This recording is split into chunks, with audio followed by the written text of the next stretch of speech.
Un des plus gros mythes qu'on entend à propos d'Instagram, c'est qu'il faut beaucoup d'abonnés pour gagner de l'argent. Sauf que c'est faux. Et c'est faux parce que la plupart des créateurs de contenu, coachs, vendeurs de formation, gens dans le business en ligne, etc., s'y prennent mal. En fait, voilà ce que la plupart de ces gens font, et c'est probablement ce que toi aussi t'as essayé de faire. Donc la première étape, c'est de créer du contenu, d'espérer être viral pour gagner un maximum d'abonnés, mettre une page de vente, ou bien pire, un Linktree vers ta formation, ton programme, etc., dans ton lien en bio, et espérer que des gens cliquent dessus et finissent par acheter. Et ça marche pas à cause d'un seul phénomène, c'est la friction. Ce tunnel de vente-là, il implique que des gens regardent ton contenu, comme un reel par exemple, puis qu'ils soient suffisamment intéressés pour aller vers ton profil, qui éventuellement consomment davantage de contenu qui peuvent les intéresser, qu'ils retournent à nouveau sur ton profil, qu'ils cliquent sur ton lien en bio si c'est un Linktree qui se retrouve devant plusieurs liens et qui soit complètement perdu, ou bien qu'ils se retrouvent face à une page de vente de 4000 mots dans laquelle ils se perdent complètement, et face à ça, le lead il va trouver la moindre excuse pour pas acheter, du type c'est trop cher, c'est pas pour moi, j'y comprends rien, je suis pas sûr d'être intéressé, je suis pas sûr que ça va apporter des résultats, etc. Avec cette stratégie, on considère que 1% des gens qui visitent ta page et qui finissent par acheter,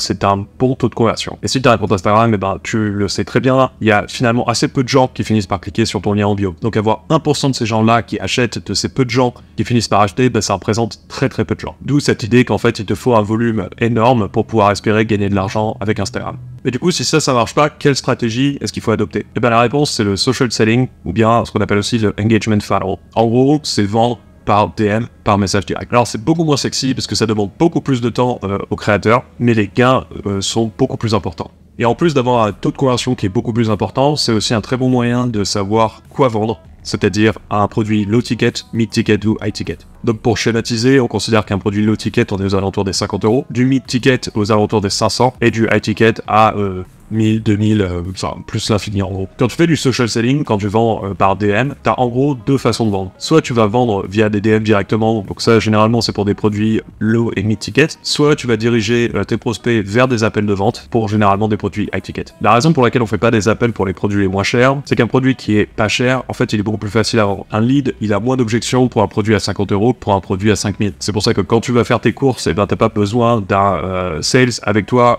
pour t'accompagner et te dire quoi acheter.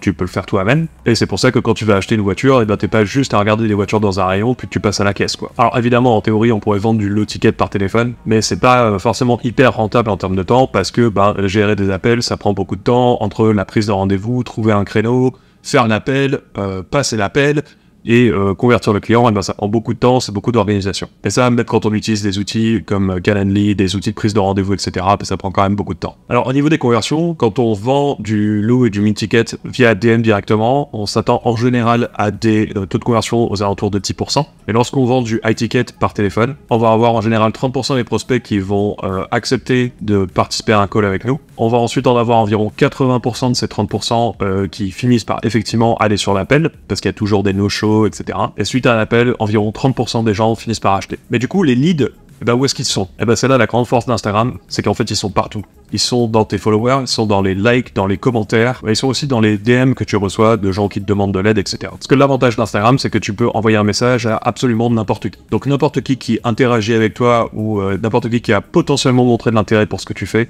c'est un lead potentiel. Une bonne façon d'estimer le nombre de leads potentiels mensuels, c'est de compter 1% de la moyenne de tes vues en reel. Pour calculer les vues moyennes, tu prends les contenus qui font un nombre de vues habituel pour toi. C'est-à-dire que tu supprimes tous les reels qui sont potentiellement devenus viraux, etc.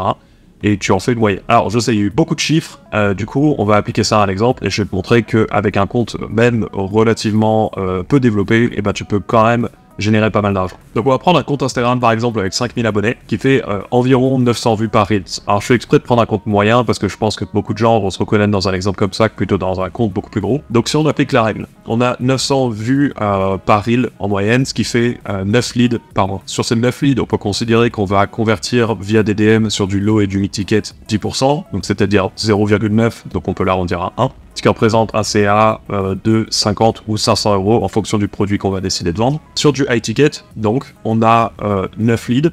30% de ça, ça représente 3 appels, donc 3 personnes vont accepter un appel avec toi. On a 2 personnes qui vont se présenter à cet appel, donc environ 80%. Et on va potentiellement faire une vente sur ces 2 appels, ce qui représente un CA de, admettons, 2000 €. En plus de ça, on peut contacter aussi tes followers, les gens qui like et qui commentent tes reels. Donc prenons les followers, ça représente 5000 personnes. 1% de ça représente 50 leads potentiels. Sur du low et du mid-ticket, on a 10% de ventes supplémentaires sur ces 50 leads, ce qui représente 5 ventes, soit un chiffre d'affaires compris entre 250 et environ 500 €. Ce qui, quand on l'ajoute au chiffre d'affaires qu'on a vu précédemment, représente un chiffre d'affaires de 300 à 3000 €. Et si on fait ça sur du high ticket, sur ces 50 leads, on a 15 appels bookés, 12 leads qui se présentent effectivement au call, et 4 personnes qui finissent par acheter, ce qui représente un chiffre d'affaires d'environ 8000 €, ce qui, quand on ajoute aux 2000 € précédents, représente 10 000 € de chiffre d'affaires. Donc ce qu'on voit avec ce compte-là, c'est 2 choses. C'est que premièrement, les taux de conversion sont largement supérieurs, ils sont de l'ordre de 10 fois supérieurs, mais on voit aussi que vendre des produits low et mid-ticket, et ben avec un compte qui est relativement faible en abonnés, etc., faible en engagement, et ben c'est très difficile. Par contre, quand on vend du high ticket, et ben tout de suite les chiffres sont beaucoup plus importants et on se rend compte que c'est quelque chose qui est quand même beaucoup plus viable. Et cette histoire du type de produit à vendre, en fait, c'est la première erreur que je vois chez les créateurs de contenu que j'accompagne. En fait, ils utilisent des business models qu'ils voient ailleurs, sur des gens qui ont généralement des audiences beaucoup plus importantes. Ces gens-là, comme ils ont des audiences beaucoup plus importantes, eux peuvent se permettre et ont des chiffres suffisants pour vendre du low et du mid ticket. Mais lorsqu'on démarre et qu'on a une audience plus petite, ben on se rend compte que ça marche relativement peu, et qu'en fait c'est beaucoup plus intéressant de se focaliser sur des offres plus chères, plus complètes. Je te recommande, je t'ai donné tous les chiffres, je te recommande de faire ces calculs-là pour ton compte Instagram à toi. Ça va te permettre de voir quel type de produit proposer à ton audience, et de déterminer combien d'argent est-ce que tu pourrais espérer gagner avec cette méthode. Alors évidemment, avec cette méthode-là, c'est pas qu'une affaire de chiffres. Il y a 2 choses, il faut avoir une offre qui fonctionne, et il faut aussi être capable de vendre par DM. C'est pas forcément quelque chose qui est très intuitif, et c'est quelque chose qu'il vaut mieux maîtriser si tu veux pas passer pour un vendeur de tête. Je vais faire d'autres vidéos sur ce sujet-là plus en détail pour t'expliquer comment réussir à vendre par DM. Mais en tout cas, si tu as fait les calculs et que tu vois que tu pourrais gagner beaucoup plus d'argent que tu en gagnes aujourd'hui, et ben je te conseille de cliquer sur le premier lien qui est en description. Ce lien il va te permettre de prendre contact avec nous directement et on va pouvoir t'aider à intégrer ce funnel chez toi, dans ton business, et même s'occuper intégralement de la partie vente pour toi, ce qui te permettra de générer des ventes complètement en automatique, tu n'auras absolument rien à faire. Tout ça, c'est sur le premier lien qui est en description. Prends contact avec nous et on pourra échanger et voir ce qu'on peut faire et combien d'argent est-ce qu'on peut espérer te faire gagner. En tout cas, j'espère que ça t'aura persuadé que même avec un petit compte Instagram, on peut quand même correctement gagner sa vie. Je t'invite vraiment à faire ces calculs-là sur ton propre compte. Tu te rendras compte que tu peux vraiment gagner beaucoup plus que ce que tu gagnes aujourd'hui. J'espère que cette vidéo t'a plu et moi je te dis à la prochaine.